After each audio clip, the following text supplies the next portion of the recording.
Go. All right, tonight is our final lecture on the 40 Days of Kengir, and that's on book 5, really, the culminating book of the Gulag archipelago, the Katorga. The big question tonight is, what is the relationship between the two peaks that are revealed in the Gulag? We've seen one of those peaks in the ascent, which we have called the Stoic Christian view, which is a movement toward individual perfection.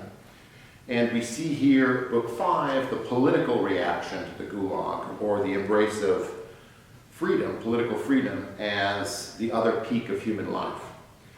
So our goal is to see, A, where does political freedom come from, and then B, how does it relate to the ascent and the stoical conversion that Solzhenitsyn describes in that chapter. So we have the twin peaks, Stoic Christianity and political freedom.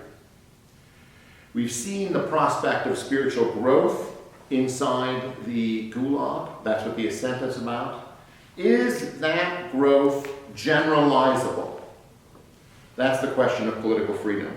Can it be extended beyond the 5% that Solzhenitsyn guesstimates could undertake such an ascent in the Gulag?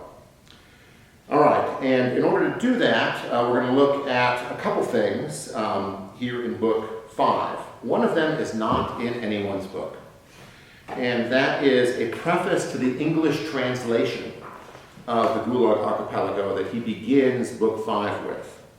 And in it, if you think about it, the situation that Solzhenitsyn is in when he writes this is that there's been revolutions all over Europe during the late 60s.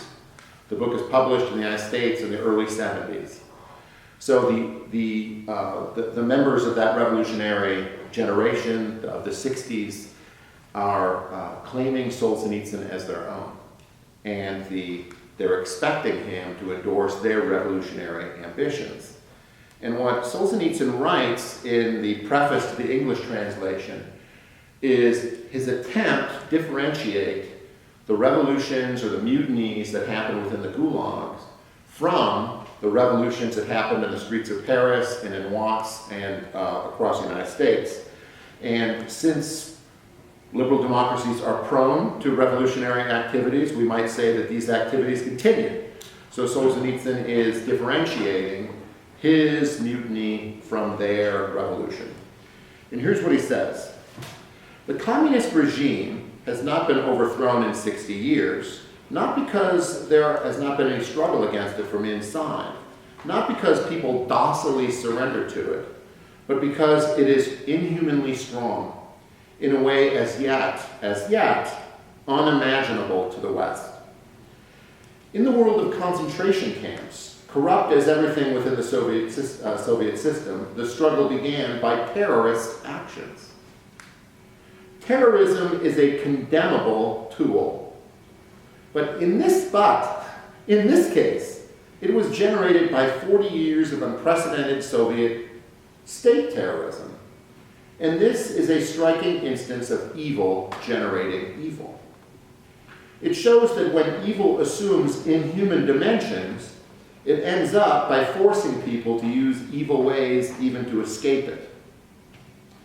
However, the concentration camp terrorism of the 50s, out of which heroic uprisings were born later on, was essentially different from the left-wing revolutionary terrorism which is shaking the Western world in our days, in that young Western terrorists, saturated with boundless freedom, play with innocent people's lives and kill innocent people for the sake of their, very key point, unclear purposes or in order to gain material advantages.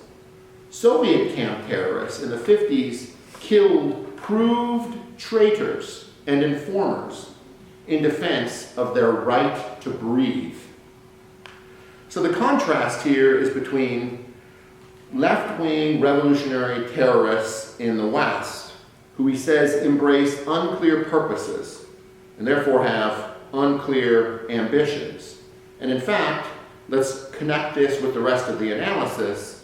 What Solzhenitsyn is about here is saying that those left-wing revolutionary terrorists in the West are taken with ideology. Their unclear purposes are unfulfillable in the world. They kill innocent people for the sake of unclear purposes. Similar to Stalin, not to the revolutionary terrorists of the 50s in the Soviet Union. And who do they kill? The left-wing terrorists in the West kill innocents.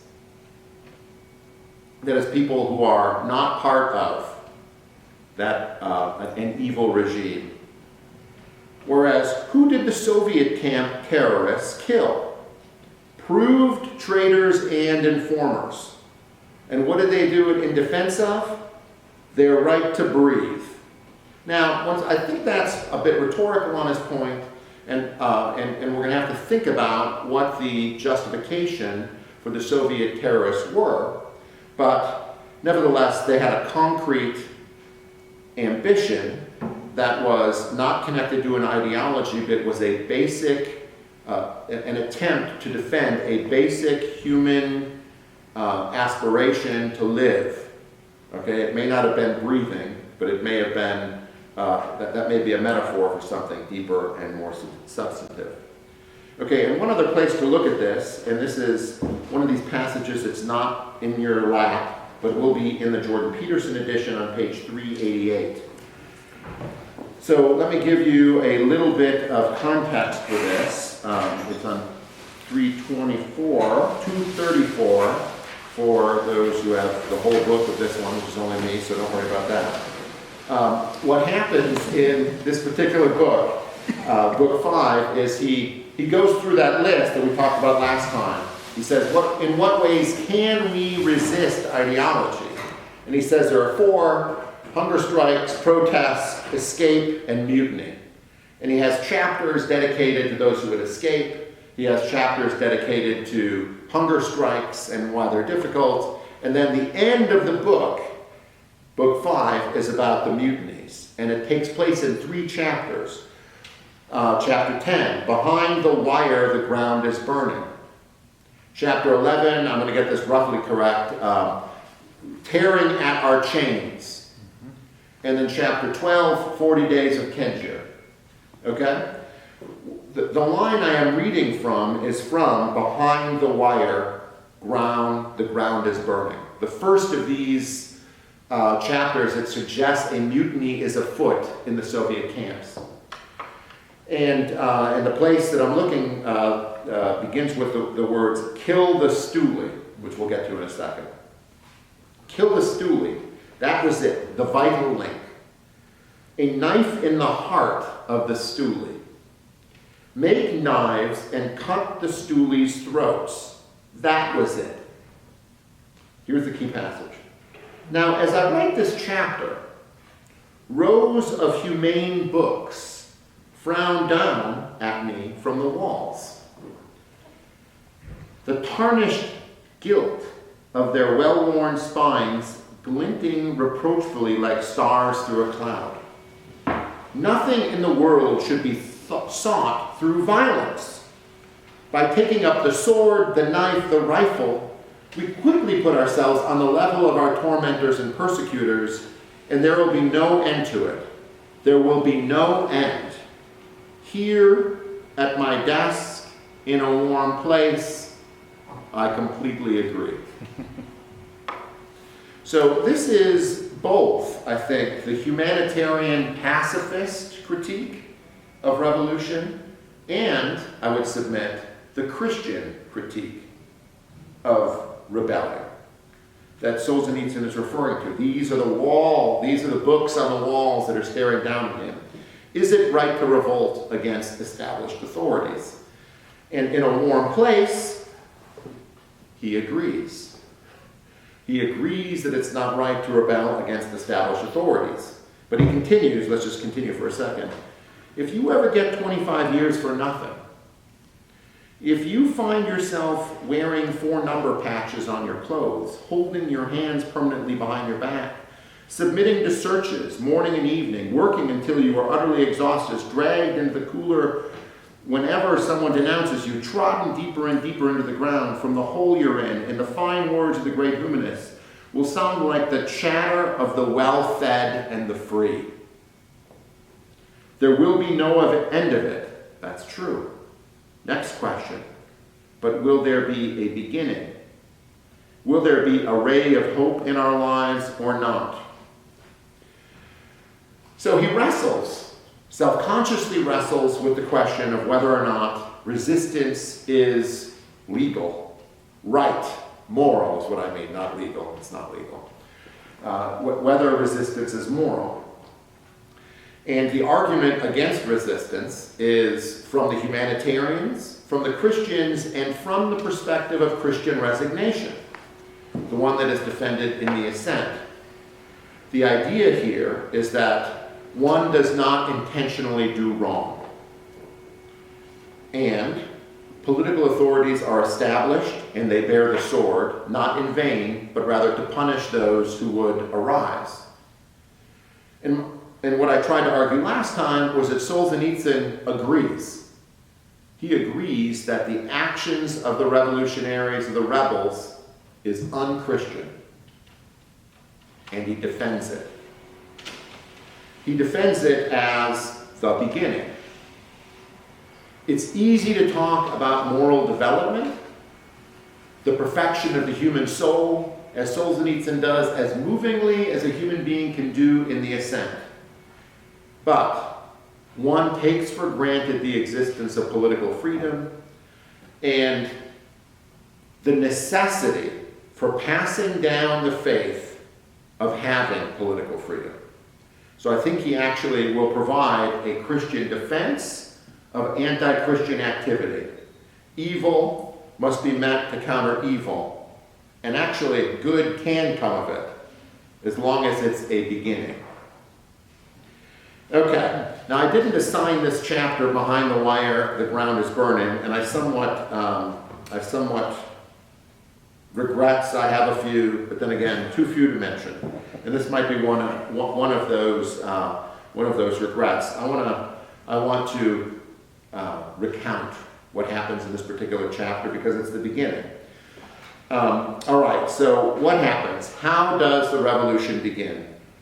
It begins with killing these informers, the stoolies. Okay? And what happens after they kill the informers is that they start to talk and they start to think with one another because they can talk freely. And as they talk freely, they become more daring because they're doing it with their comrades. At first they kill the stoolies only at night, but then they kill the stoolies during the daytime. Then they chase the stoolies back to the offices of the captains. Right? So they've established a certain kind of freedom from being informed upon, and they develop a certain kind of trust. And this is what Solzhenitsyn means by the revolution gains strength, which is what he says at the end of this particular chapter, Behind the Wire, the Ground is Burning. What do the authorities do in response to the stoolies being killed and the revolution gaining strength? Well, they try successive things to bring the men back in line. They redouble their orders. They give them punitive work outings. They build a wall down the middle of the camp to separate the people. And then they promise early release for people who will go back to work. And the next line of resistance is not taking what is offered by the authorities. So they will offer these men early release, and they will say, I like it here in Siberia. There's no place I'd rather be. And they don't take it. And then the authorities are starting to realize that they have no hold on these men.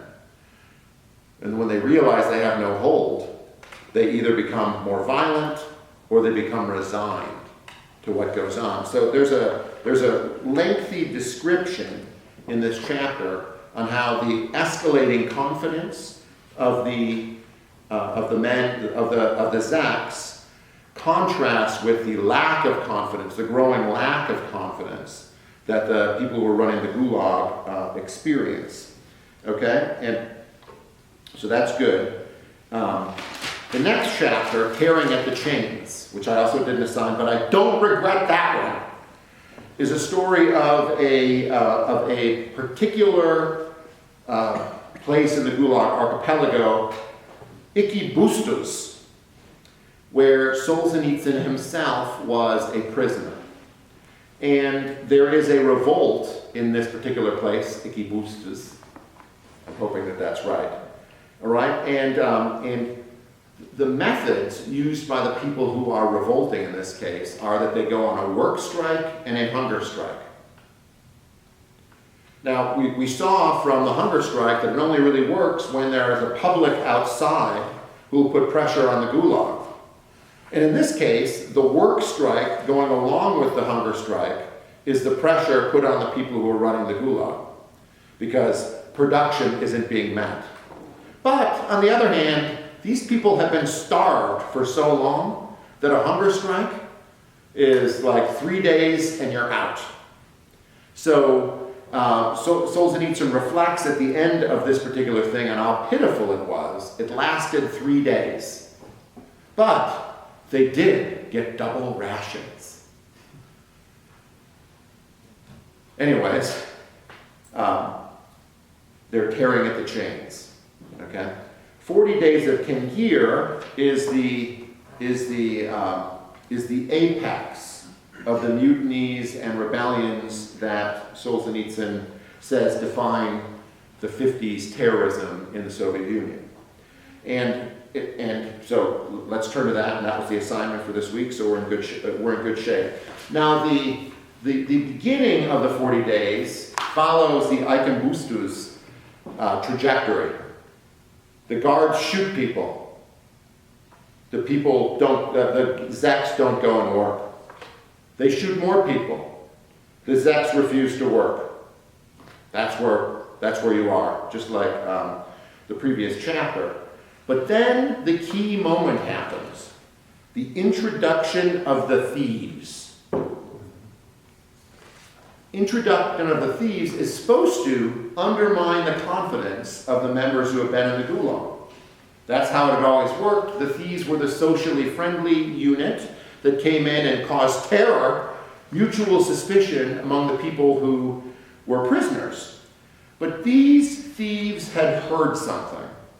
They had heard that stoolies and thieves had gotten knives in the heart. And when they arrived in camp, they were afraid for their lives. And they immediately made friendly, genuine friends, I suppose, in this case, with the rest of the elements within the camp. It's a very interesting moment. And on page 293, for those with the favorite numbering, is one of the places where Solzhenitsyn talks about this. But the key point is that the thieves respected the politicals. Why did they respect them? Knives. You can't escape the beginnings in blood. The next page is one I want to look at, 293. Solzhenitsyn goes carefully through the calculation, the formation of the alliance between the politicals and the thieves.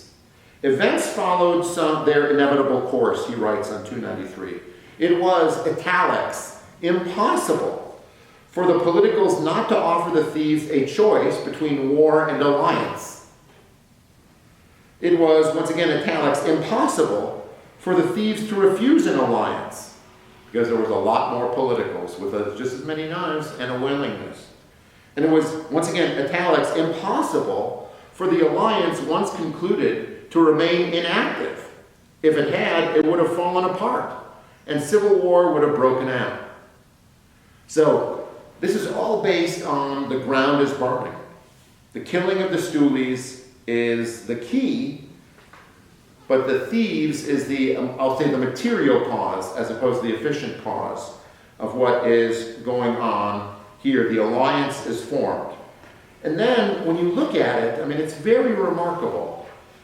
The language that Solzhenitsyn uses to describe this revolution is assent language. right? There's a lot of exclamation points. Bottom of 296. The whole camp was united, he says. The whole of the main camp area was free. The next page, lots of exclamation marks. This is page 297, third paragraph. How can we say what feelings wrung the hearts of those 8,000 men who for so long and until yesterday had been slaves with no sense of fellowship and now had united and freed themselves, not fully perhaps, but at least within the rectangle of these walls and under the gaze of the quadrupled guards? Even the bedridden fast in locked huts of Eichenbus was felt as a moment of contact with freedom, exclamation mark. This was the February Revolution. Though so long suppressed, the brotherhood of man had broken through at last. I'll stop with the exclamation marks, but you get the point. It's assent language. It's the attempt to show that something new, beautiful, and necessary had been created by the conditions that had been achieved in the camp. And for 40 days, what happens? Not only do they protect themselves from the men who are tasked with guarding the camp, but what happens? A new government is formed with departments and bureaucracies. Some people are in charge of communication, some are in charge of defense. A jail is established where they take people who are wanting to negotiate softly with the authorities and put them. Marriages take place. Priests bless them. Presumably they're consummated. No children are born, but it does only last 40 days, so it's not a miracle. There are traitors, and we have the establishment, Solzhenitsyn suggests, of the first time in the Soviet Union since the Russian Revolution of self-government. And the art that he uses in telling this story is to go through all the planks of civilization and to show that they are present in the 40 days of Kengir. Religion, marriage, government. The only thing it lacks is a developed art. He talks about a primitive art. But all of the aspects of civilization are built, I'm not going to say glorified because it was only 40 days. But he attempts to show how self-government can appear in the Soviet Union. Okay? And it's ironic that there are prisons. And he notes the irony, but prisons have to do with laws and loyalty, especially when there's only prisons for traitors. Now, there's even a suggestion in the very last line of the 40 Days of Kengir that it's possible that the spirit of the camp terrorists will spill out. It's not the very last line, but it sounds really dramatic when I say it like that. It's the penultimate paragraph, which sounds less good. In 1956, the camp area itself was liquidated. So this is after it's been defeated. Local residents, exiles who had stayed on Kengir, discovered where they were buried and built step tulips to put on their graves. So people who were outside, that is the public opinion that heretofore in Soviet society hadn't existed, actually it takes action to honor the people who were inside the camp and who revolted. So who knows how far it would go. We can say that it went far enough to get Khrushchev kicked out of his premiership. It wasn't the only thing contributing to that. But certainly they took a different angle on how to run the Soviet Union after Khrushchev was out. So what I'm trying to suggest here by looking at all those things is that this is a peak. The ascent is a peak. It's called the ascent. But the ground is burning, tearing at the chains, and the 40 days of Kengir also is a peak. We have, to quote the It's not a dive bar, it's a men's bar. We have twin peaks. And the question is, what is the relationship between these peaks? And we've begun to see a little bit about what the relationship is. From the perspective of the Christian point of view, the beginnings of a political community that is capable of freedom are shrouded in evil and suspicion. It gives rise, a community founded on political freedom can give rise to the moral development that Solzhenitsyn finds to be the goal of government. But he cannot provide a defense of the grounding of one mountain from the fully developed perspective of the other mountain. There's a Christian critique of politics that involves its necessarily being a dirty, evil business involving terrorism, bloodshed, and in this case, answering evil for evil. What is the justification for such an action? What is the possible justification for it? Now, Solzhenitsyn doesn't develop this clearly in the book, but I would suggest that it goes something like this. A civilization built on lies and betrayal will ultimately stamp out the ability for moral development. If the lie wins, the difficulty of moral development multiplies. Maybe it can come back, but the light goes out. The worry is, or I should say the justification for terrorism, the justification for assassination, the killing of stoolies, is that they have made the possibility of living in peace and mutual forbearance impossible. So it's attacking only civilizations where the lie is at the heart that you can almost guarantee some moral development out of it. Contrast that with the left-wing revolutionaries in the West, who took a moderate political order that allowed many kinds of human beings to be members and tried to make it into an ideological order committed to a lie. At least that's how Solzhenitsyn would see it. So there is a Christian defense, I would say, qualified Christian defense of the evil being answered with evil in a regime where the lie is triumphant. How does the peak of political freedom look at the Christian peak?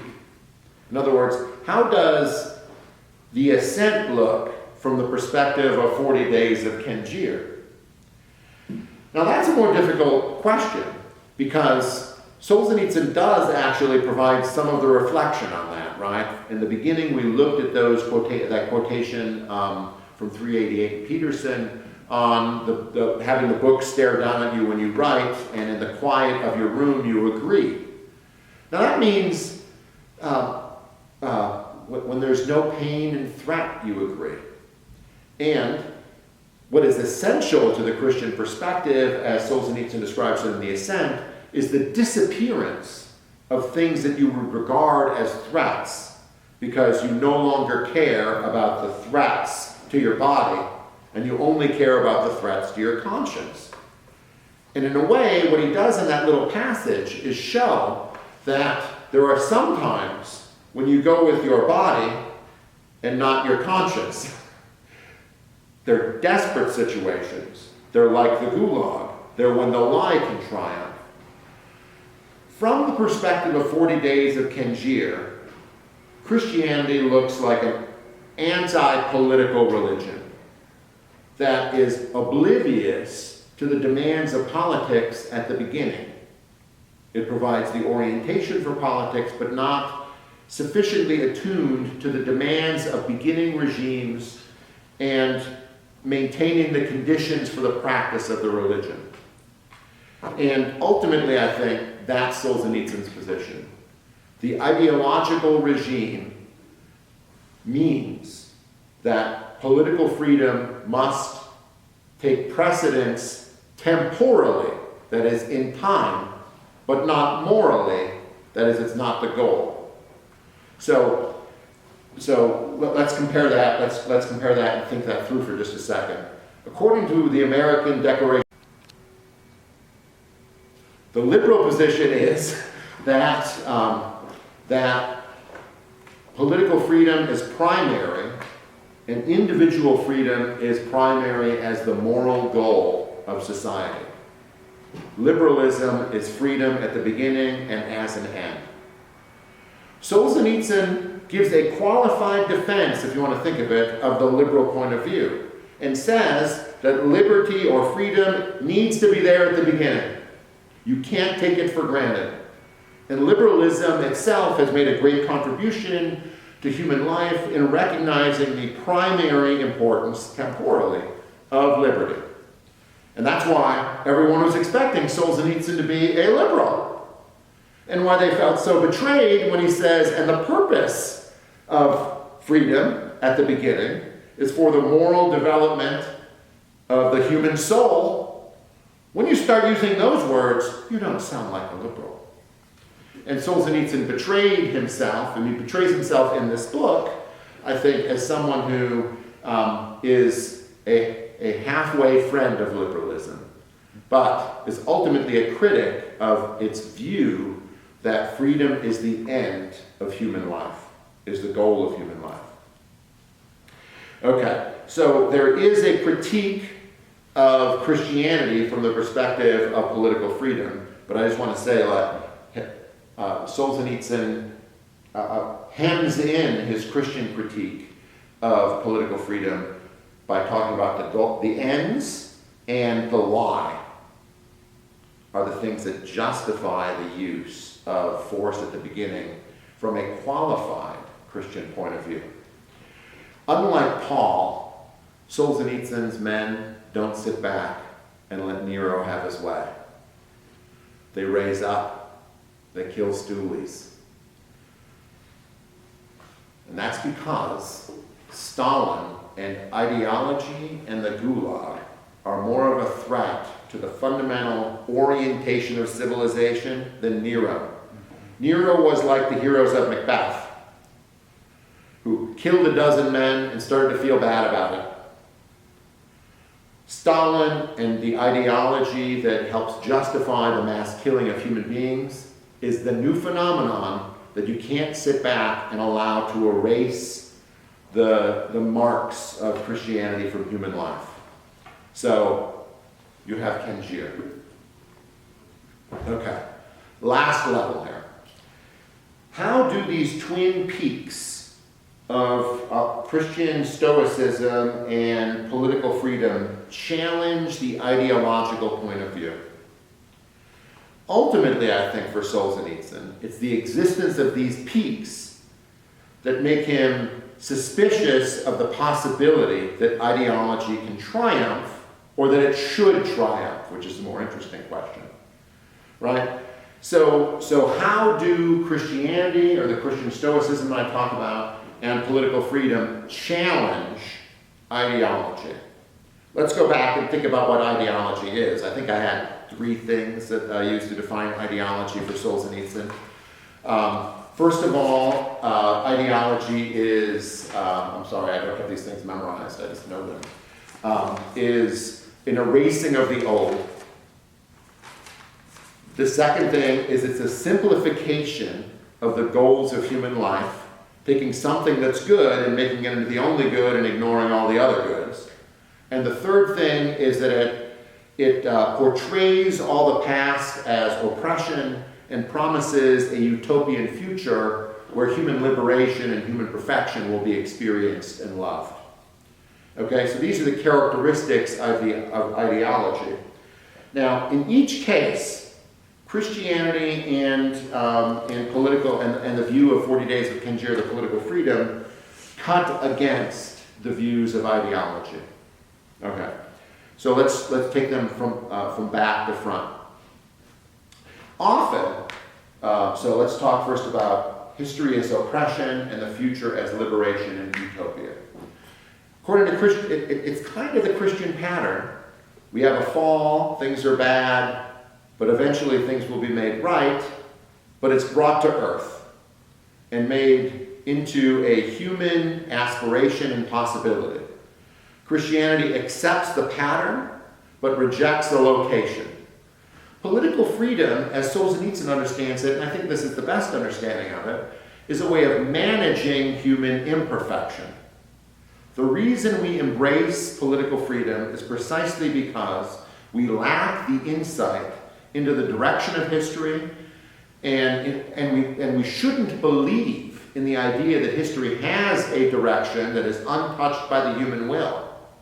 Political freedom is based on the idea that human beings can affect the world around them and affect, as we say, the direction of history. So, in each case, the view of the world put forward by the Christians in the 40 days of Kengir view, the political freedom view, contradict the view of ideology. Much the same thing would happen when we analyze the second plank, the middle plank, the simplification of the goals of human life. Once again, it's kind of a Christian pattern. The Christian says that all other goals are subordinate to faith, salvation, and the greatest of these is love, right?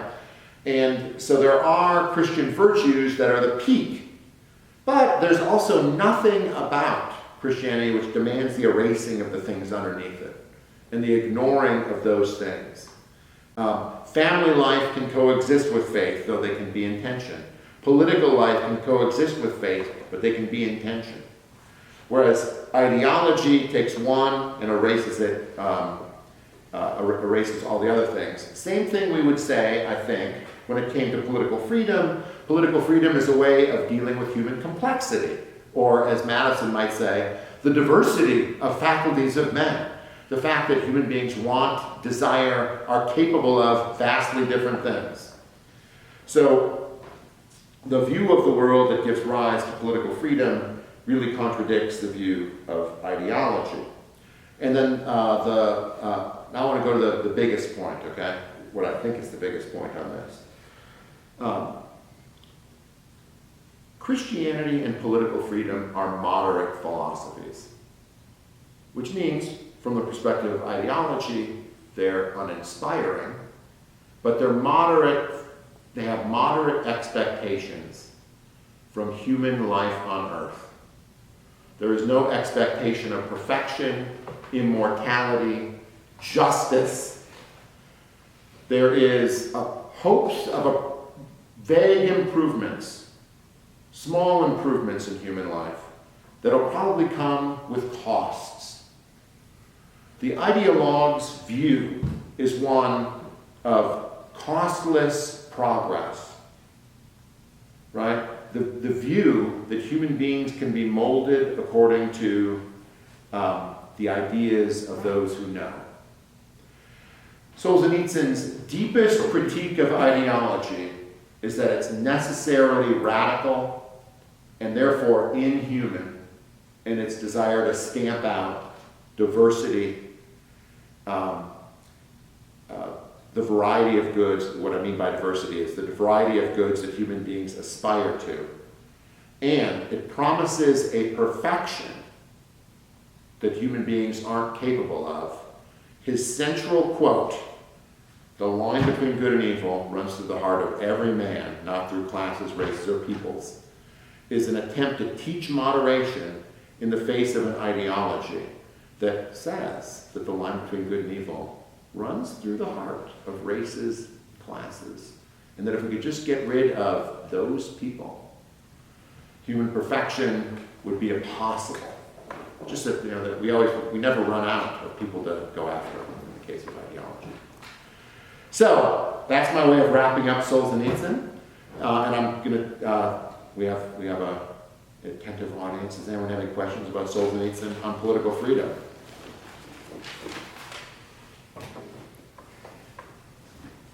So you use Christianity as the comparison. Christianity and political freedom is the Twin Peaks. Mm-hmm. Why is there a reason why you're not using religion generally in place of Christianity? In other words, why can't this apply to Islam or another religion? Yeah, so let me build on that question a little bit. After the first time Solzhenitsyn says the line about the line between good and evil runs through the heart of every man, he has two paragraphs. The first of which is, and every religion in the world is designed to deal with the line between good and evil that runs through the heart of every man, to explain it to him and to encourage him to live with it. Now this is actually a very difficult thing to get in Solzhenitsyn. I don't think you get anything out of this in the Gulag. In August 1914, which is part of the Red Wheel series on the origins of the Bolshevik Revolution, there's a priest that exists in that book, maybe 7 different chapters. And I'm combining August 1914 and November 1916. And the priest is asked that question. And the priest, who I think is the best representation of orthodoxy that you find in Solzhenitsyn, gives the all steeples point to heaven answer. And that seems to be Solzhenitsyn's view. That is, he never makes a Jesus Christ is the way kind of statement. He makes we have religious traditions in various spots, and obeying and living within those traditions is the way to understand your soul the best. Mm-hmm. So from the perspective, in my view, of any orthodox view of Christianity, that is a very unsatisfying answer. Though I see it as also kind of the Catholic answer, at least these days. But that seems to be as far as Solzhenitsyn goes. Now, on the other hand, Solzhenitsyn is does write in some of his speeches that it's imprudent in a world that is having an argument over whether or not there is a soul to make exclusive claims on behalf of any religion, that one should make defenses of the religion that you are in the presence of. But the fewer sectarian kinds of things you say, the more likely you are to win the public debate over the existence of the soul. It's a little bit like Lincoln, if I can use that again, before the Civil War, where the debate is, are blacks human beings? And Lincoln says, well, I wouldn't marry one, but at least they should have rights. Even though, and maybe they shouldn't have political freedom, but they should at least have the right to the fruit of their labor. And ultimately, Lincoln really believed that they should have the political rights and other things. But the debate at that point was on, are they human beings? And in order to win that, he poo-pooed the future questions. And I think that's kind of the most charitable Christian reading of Solzhenitsyn is that's his intention on why he obscures the difference between Christianity and religion. Is that good? Thanks, Jeff. It's actually a really hard question. Go ahead, Peter. So why is what happened in the 40 days evil? Why is that evil? All right. I think there's a wholesale and there's a retail and a wholesale answer to that.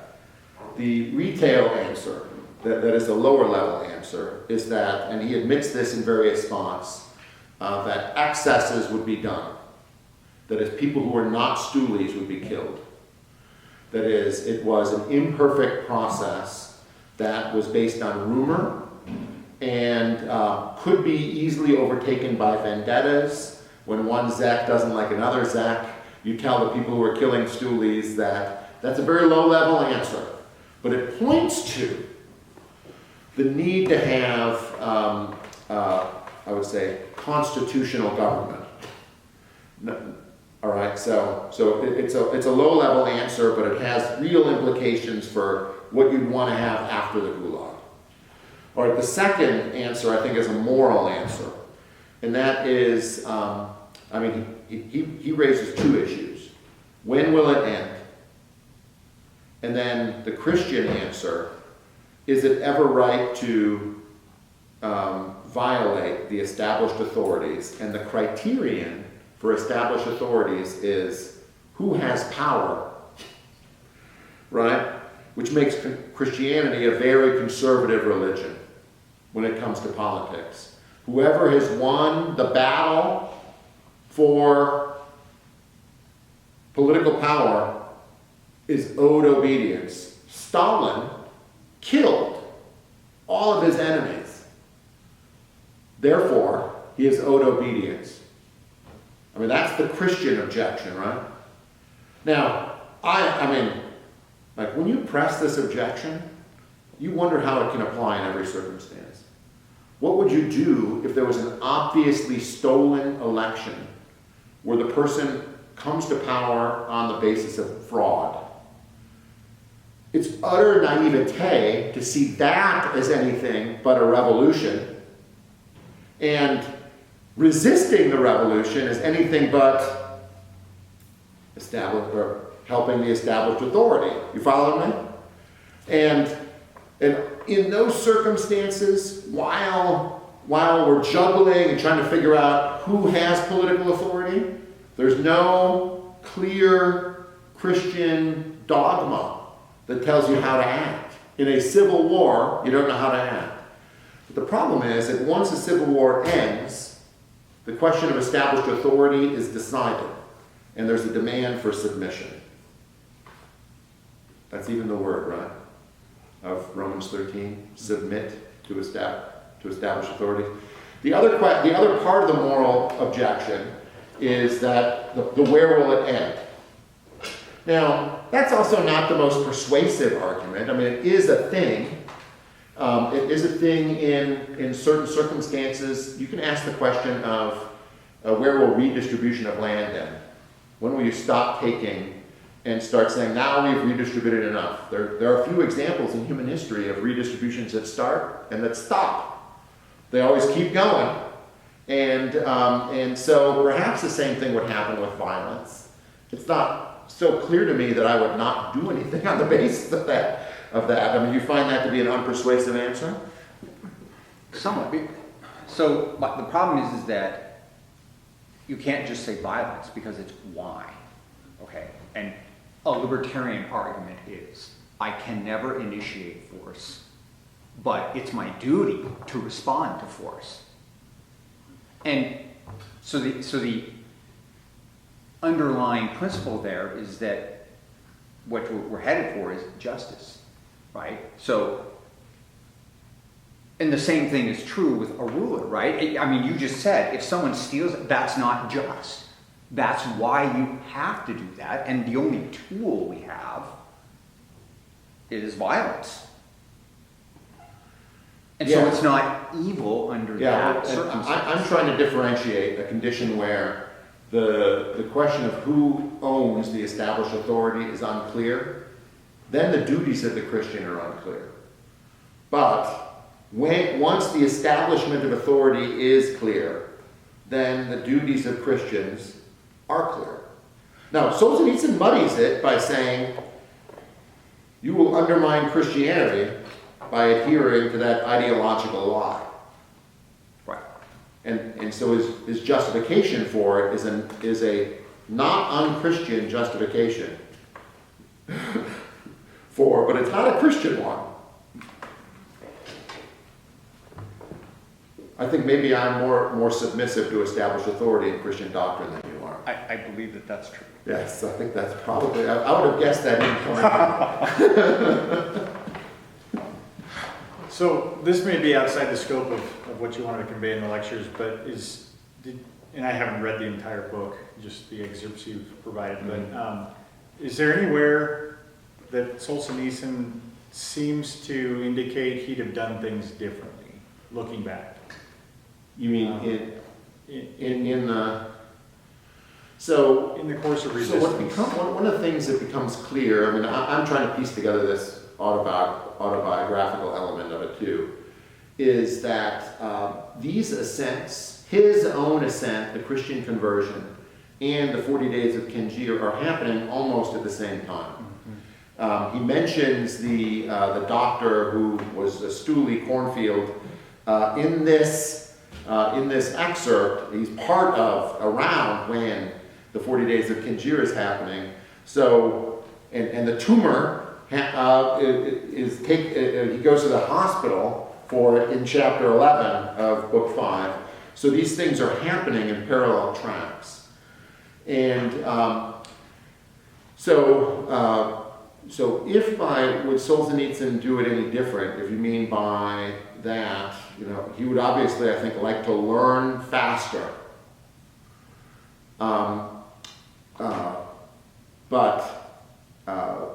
And he would, obviously hope that the Gulag didn't happen. Although he does bless the prison for having been in his life. But at the end of all things, he's satisfied with how he resisted and Yeah, through it. And I would say the bottom line thing for him is that he doesn't think the Soviet regime can do what it sets out to do. Ultimately, and that's the point I tried to make at the beginning last time, ultimately the brand of tyranny that is represented in the Gulag is a sloppy tyranny that doesn't effectively control the human soul. And that's why when I was reading that little excerpt at the beginning of the English edition, when he says, oh, come on, it's not the doomed. How did he say it?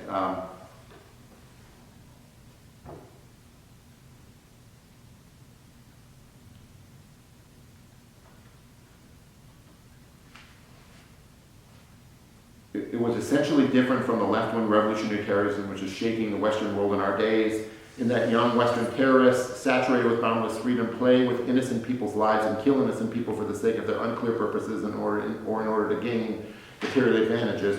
I'm sorry, I didn't read the right thing. He says that the Gulag was inhumanly strong in a way as yet unimaginable to the West.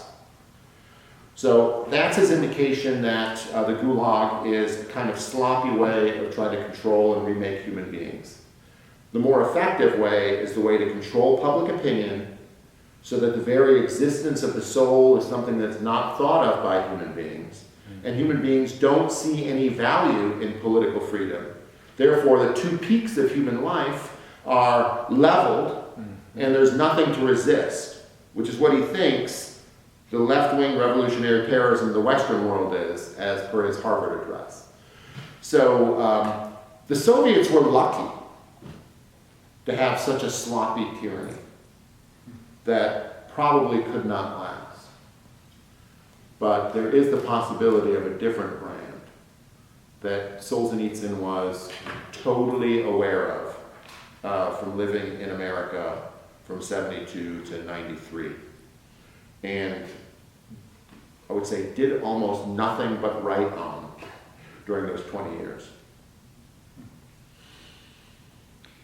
So does he think it's inevitable, either a gulag if you're sloppy or whatever's going to happen? If you're in your public opinion, no, he doesn't.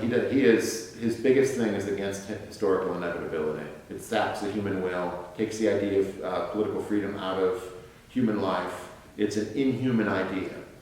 The reason I read Solzhenitsyn, if you care to know, why would I ever pick up this book? Is I was reading War and Peace, and in War and Peace there's an appendix where Tolstoy goes through everything that happened during the French invasion of Russia and shows how it is traceable to material forces around the people, not any choice that anyone made. Napoleon could not but invade Russia, and the Russians could not but rise up in the way they did and defeat him. And it's like 80 pages of historical determinism.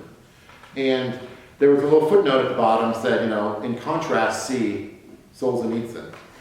And Solzhenitsyn names Tolstoy, we've talked about this a bit, as the enemy. not because his works aren't beautiful. I think he tries to model his writing after Tolstoy, but rather because of that thought. So no, Solzhenitsyn was a great advocate for constitutional government as a way of dealing with the line between good and evil that runs through the heart of every man. He thought the United States Constitution was among the best documents and ways of dealing with it because it almost assumes that the line between good and evil runs through the heart of every man. Ambition must be made to counteract ambition. All of the principles of a free market economy are basically based on the idea that no one's that good, so divide up the power and decentralize it so that you can deal with the human imperfections with people who have better motives at other times. And so, no, he doesn't think there's anything inevitable about it. But it takes 40 days of Kengir. It takes that kind of courage. That kind of courage, or does he believe it can be headed off, right? Because obviously he thought that while the Constitution is wonderful and all that, that's a procedural thing, but it doesn't actually address the real problem, which is ideology, Yeah. right? And I think we're seeing that today. Yeah, well, the only thing that can combat ideology is political freedom and faith. Those are his bottom lines, I Well, think. I think that's probably one of the reasons he wrote the book. Yeah, Not to give a historical account, but to say this is how these are the things that you need to look these for. are the resources that you have most at your disposal. Mhm. And of course, political freedom is just a big term, and it brings itself down to permanent principles of constitutions and right to property and such things which prevent ideologies from kind of steamrolling over the things of the world. But there's just no substitute for, those are the options. I thought his statement of unclear purposes and ambitions fits perfectly with the street terrorists we have today. Exactly. I mean, Exactly. It's ideology. It's Marxist ideology, for that matter. Yeah, there And are the many Constitution- varieties, yeah, but yeah. But the Constitution isn't fixing that, right? Because one is, No, you're, and that point, that's a very well taken point, because the legal order sits on moral order. And like, I told my students today in class, I'm gonna turn this off just because I